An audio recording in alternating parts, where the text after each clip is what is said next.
नमस्कार साथियों, मैं राजकुमार। आप देख रहे हैं साइंस बाय राजकुमार।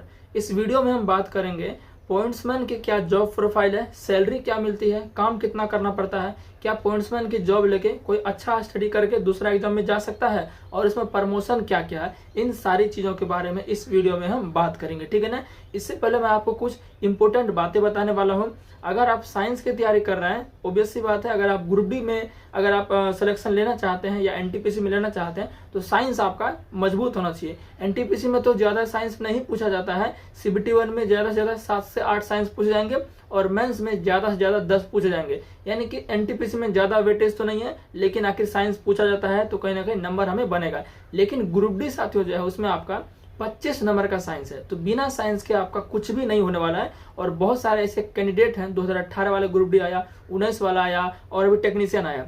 इनमें से जिनका भी रिजल्ट नहीं बनेगा ना, कारण उसका ज्यादातर उसमें साइंस ही होगा। अब जरूरी नहीं कि साइंस ही हो सकता है, कुछ और मैथ हो जिसका मैथ काफी कमजोर हो, साइंस ठीक हो, है ना। तो मैं बात कर रहा हूँ जिसका साइंस कमजोर है। तो मैंने आप सभी के लिए क्या किया है, 1 जनवरी से स्टार्ट किया है। बैच का नाम है एनसीईआरटी साइंस बैच। साथियों मैं खुद एक पॉइंट्समैन हूँ और मैं जॉब करके पढ़ाता भी हूँ, ठीक है ना, क्योंकि मुझे पढ़ाने का इच्छा सब दिन साथियों हमने पढ़ा है, इसलिए मैंने सोचा है कि चलिए आप लोग को साइंस पढ़ाया जाए, ठीक है ना। तो साइंस मैंने आपके लिए 1 जनवरी से स्टार्ट किया साथियों, एनसीईआरटी साइंस बैच। बैच का नाम है, बिल्कुल फ्री है। कोई आपको अब जो बैच बोले तो आप लोग को लग रहा होगा कि पेड कोर्स ये बेच रहे हैं, ऐसी बातें बिल्कुल नहीं है, ठीक है ना। मेरे पास कोई ऐप तब अभी कुछ नहीं है जो मैं पेड कोर्स आपको बेचूंगा। तो बैच का नाम है एनसीईआरटी साइंस बैच। 1 जनवरी से हमने पूरा फ्री आपको स्टार्ट किया है। इतना समझिए, जो लोग पेड में पढ़ाते हैं जो टीचर, उससे कई गुना आपको बेहतर कंटेंट इसमें दिया जाता है। एनसीईआरटी किताब किसी को पढ़ने नहीं आता, उसमें जो वर्ड लिखा है वो समझ नहीं आता। उसमें एक्टिविटीज जो होता है, एनसीईआरटी का एक्टिविटीज जो होता है साइंस का, वो मैं आपको अच्छे से बताता हूँ ताकि जो है चीजें क्लियर हो सके, कॉन्सेप्ट क्लियर हो सके और कहीं भी साइंस में फंसे बिल्कुल ना। तो इस तरह से समझिए कि पेड कोर्स से ज्यादा मैं सुविधा आपको उसमें दे रहा हूँ। और थ्योरी खत्म करने के बाद मैं उसमें आपको प्रैक्टिस भी करवा रहा हूँ और उसका पीडीएफ भी मैं आपको प्रोवाइड करवा रहा हूँ। तो सारी सुविधाएं आपको पेड कोर्स वाले उसमें मैं दे रहा हूँ, ठीक है ना। इसलिए मैं कह रहा हूँ साइंस अगर आपका कमजोर है तो आप मेरे प्लेलिस्ट में जाइए, वहाँ आपको एनसीईआरटी साइंस बैच अभी ज्यादा कुछ नहीं पढ़ा है, सिर्फ सेल कोशिका वाला चैप्टर है, क्योंकि पहले बायोलॉजी से हमने स्टार्ट किया था। सेल कोशिका वाला चैप्टर उसको पूरा खत्म किया है। दूसरा टिश्यू ऊतक वाला चैप्टर उसको खत्म किया, प्रैक्टिस भी करा दिया है। अब हम स्टार्ट कर रहे हैं फिजिक्स, क्योंकि बायोलॉजी को अब साथियों आपका 2 ही चैप्टर 9th का पढ़ना है। और जो आपका लिविंग जो क्या बोलते हैं, जीवों में विविधता नाम का चैप्टर था, उनको हटा दिया गया है, ठीक है ना। तो अब हम पढ़ेंगे डायरेक्ट मोशन। तो कल सुबह 7 बजे आपको मोशन का क्लास मिलेगा, गति फिजिक्स स्टार्ट करें, ठीक है ना। तो प्लेलिस्ट में जाइए, जो क्लास आप कंप्लीट नहीं किए हैं, नए या पहली बार देख रहे हैं, तो उसको एक बार आप कंप्लीट कर लीजिए और चैनल को सब्सक्राइब तो बनता है भाई, ठीक है ना। तो चलिए अब हम जानते हैं जो इंपॉर्टेंट चीजें थी मैंने आपको बता दी। और टेलीग्राम ज्वाइन कर लीजिएगा, पीडीएफ वगैरह वहीं आपको मिलेगा। टेलीग्राम लिंक डिस्क्रिप्शन में होगा, साइंस बाय राजकुमार आप सर्च करके भी ज्वाइन कर सकते हैं। और प्लेलिस्ट भी नहीं ढूंढ पा रहे हैं तो डायरेक्ट सर्च करना एनसीईआरटी साइंस बैच बाय राजकुमार सर, ऊपर में आपका आ जाएगा, ठीक है ना। चलिए तो हम जान लेते हैं कि पॉइंट्समैन का क्या कार्य होता है। साथियों मैं आपको बता दूं, पॉइंट्समैन का जो कार्य होता है साथियों, वो होता है संटिंग। संटिंग का मतलब क्या होता है, जैसे कि 2-3 गाड़ियों को, 2-3 वैगन को हमें जोड़ना है, इस वैगन को गाड़ी से हटाना है, तो संटिंग का मतलब यही होता है, ठीक है ना। इंजन जोड़ना, कपलिंग करना, ये सब पूरा जो है आपका संटिंग का कार्य होता है। थोड़ा सा रिस्की भी होता है, लेकिन अगर सावधानी बरतने तो कोई दिक्कत बिल्कुल भी नहीं है। आखिर इतने लोग करते कैसे हैं, ठीक है ना। और संटिंग हो गया। दूसरा बात साथियों, इसका प्लेटफॉर्म पर अगर ड्यूटी है तो आपको कोई गाड़ी अगर जा रही है स्टेशन पर नहीं रुकेगी तो हमें क्या करना पड़ता है, उसको ऑल राइट सिग्नल दिखाना पड़ता है फ्लैग लेके। जैसे हमारे पास देख सकते हैं यहाँ पर फ्लैग है, हमारे ड्यूटी पर भी हूँ तो फ्लैग हमारे पास है। टाइम मिल रहा है तो मैं थोड़ा सा वीडियो बना दे रहा हूँ, ठीक है ना। और अगर ट्रेन आपका नहीं रुक रहा है तो इस प्लेटफॉर्म पर आपकी ड्यूटी रहती है, तो उसको सिग्नल एक्सचेंज करके उसको गाड़ी को आगे बढ़ाना है, ठीक है ना। अगर गाड़ी कोई रुकी हुई है तो आपको उसको मेमो देके स्टार्ट करवाना पड़ता है, ये सब चीज़, यानी कि समझिए कि प्लेटफॉर्म पर उसका काम रहता है, ठीक है ना। तो संटिंग मैंने बता दिया, प्लेटफॉर्म पर काम बता दिया। और साथियों गेट ड्यूटी आपको करना पड़ता है, जिससे मैं अभी साथियों गेट ड्यूटी हमारा जो देख रहे हैं अंदर गेट है, ठीक है ना, गेट ड्यूटी हमारा है। तो गेट ड्यूटी आपको करना पड़ेगा। आपको पता है गेट में फाटक गिराना, बंद करना, ये सब गेट ड्यूटी होता है, ठीक है ना। तो इतने काम मैंने आपको बता दिए। तो मेजरली यही तीनों काम साथियों जो आपका है पॉइंट्समैन का रहता है, ठीक है ना। तो काम तो आपको समझ गए है ना, काम इजी है, कोई ज़्यादा हार्ड है नहीं। हाँ, अगर आपको बड़े स्टेशनों पर दे दिया, जैसे जंक्शन वगैरह पर दे दिया, तो वहाँ थोड़ा सा काम ज़्यादा मिल जाता है ना। अब काम ज़्यादा मतलब ये ना कि पूरा मेहनत वाला काम है, ये आपका काम नहीं है। अच्छा, एक और चीज़ मैंने आपको नहीं बताई पॉइंट्समैन का, जैसे मान लीजिए कोई गाड़ी आपका प्लेटफॉर्म पर रुका है, तो वो अभी गाड़ी नहीं जाएगी आपके प्लेटफॉर्म से, 3-4 घंटे 5 घंटे बाद जाएगी, तो उसको आपको सिक्योर करना पड़ता है। मतलब कि जो चक्का होता है ट्रेन का, उसमें आपको लोहे का स्किड डालना पड़ता है ना, ताकि जो ट्रेन जो है पटरी पर से पलट ना जाए, क्योंकि फ्लैट हो सकती है या कहीं कर्व हो सकता है ना, ढलान हो सकता है, इसलिए उसमें स्किड और चेन लगा के उसको बांधा जाता है ताकि जो है घर के ना, ये बहुत कम होता है, बहुत ज़्यादा कम होता है। छोटे स्टेशन पर है तो आपका बहुत ही कम होता है, ना के बराबर समझिए, ना के बराबर ये होता है।